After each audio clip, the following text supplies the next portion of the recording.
This is Cowboy Legends for Life. Coming back at you again with another video, and I'm hoping that you like the last one. And that I was asked a question the other day about a trade that happened between the Cowboys and the Kansas City Chiefs of this kid named this defensive back named Ward being traded to the Chiefs for a Parker Ehringer. He's an offensive lineman, and I looked at a lot of his tapes and videos about him playing, and he was relatively a backup that's been sent up to first string just before the trade, in fact. So I think that's a good move, a great move, in fact, because given the situation of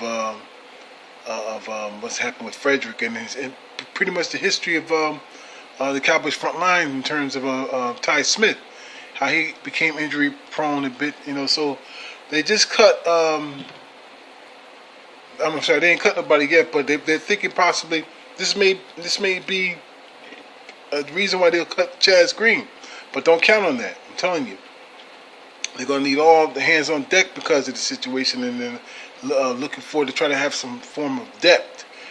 Then that injury to number 67, who backed up, who's been backing up third string to Looney, who's taken over Frederick's spot.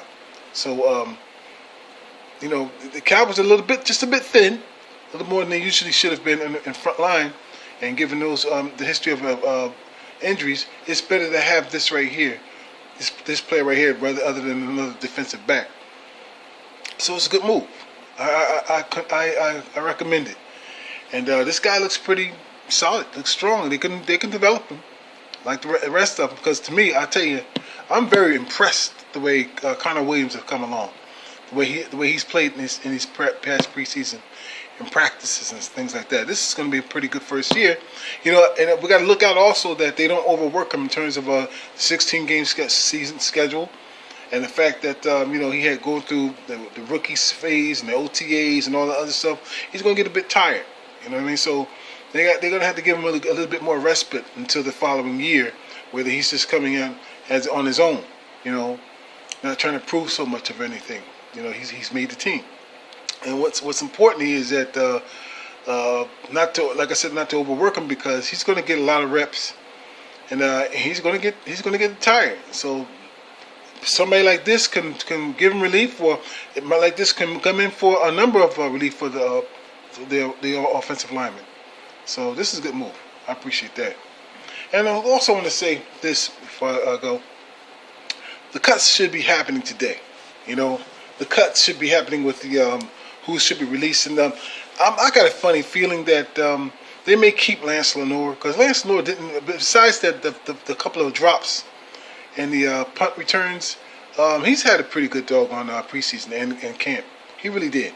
So given the fact that Brown is hurt, he may go to IR for a period of time. I think we should keep Lance Lenoir, because he does have pretty good sure hands when you throw to him. Okay, so I would go with that. So so who else may go in terms of the receiving core? Who's hurt? I'm not fully aware of all the injuries right now myself, because I know that Thompson was hurt a little bit. I don't know what time his schedule to come back will be. So it's good to try to keep Lance Lenoir back, and we haven't fully seen Brown yet. We haven't really seen what he can do. So this is kind of tough. This wide receivers core, this whole thing with tight ends and all.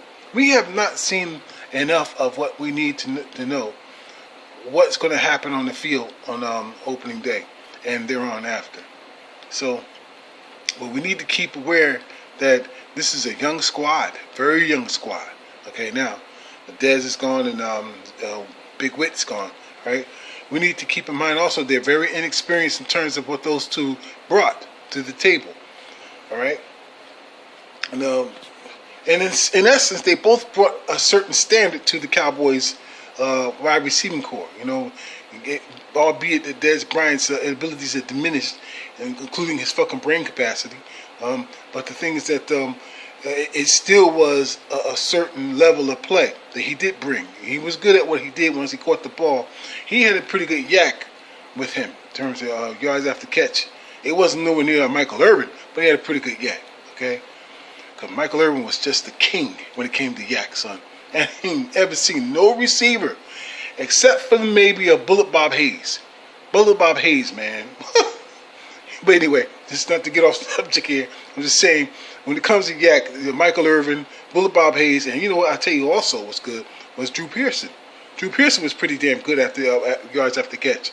So that's a pretty good legacy there. I'm saying coming up from history. But I don't think when you speak down in terms of the full numbers, there's nobody better than Bullet Bob Hayes. And he was the what do you call it? Say Rico Gathers of his time. You know, Rico, he didn't play no football here or there. He started to learn how to play. They had to teach him how to catch the ball, and then he's the one that sets the touchdown records that which Dez broke. So that tells you there. I'm hopeful that we got another Bullet Bob Hayes with us with the Rico Gathers. And so with that, you know, I want to say one more thing too also about Randy Gregory. Stop worrying about Randy Gregory. Everything's fine, okay? He didn't do anything scurrilous. You know, he said a few words and that's it. So calm down the temperament. I think we met with the doctors yesterday. And so whatever the results that is just nothing. Because if it was anything, they would have said something. So they're just you know, keeping, how you say it? They're just keeping Jerry Jones on his toes. Because they can't fuck with him because of the contract of the NFL owner. They can fuck with his players. You understand that? When you see them coming after the Cowboys players in any capacity, for any reason, they're not coming after them per se. They're going after Jerry Jones. I gotta understand this, okay? You gotta start opening your brains up a little bit and start thinking, okay, what this is all about. This is all about money, okay? Money. When you consider the fact that this organization, the Dallas Cowboys, bring in 1/3 of all revenue of the NFL, and they got to share that. You understand? When Jerry Jones holds back either by court order or whatever, they're going after him.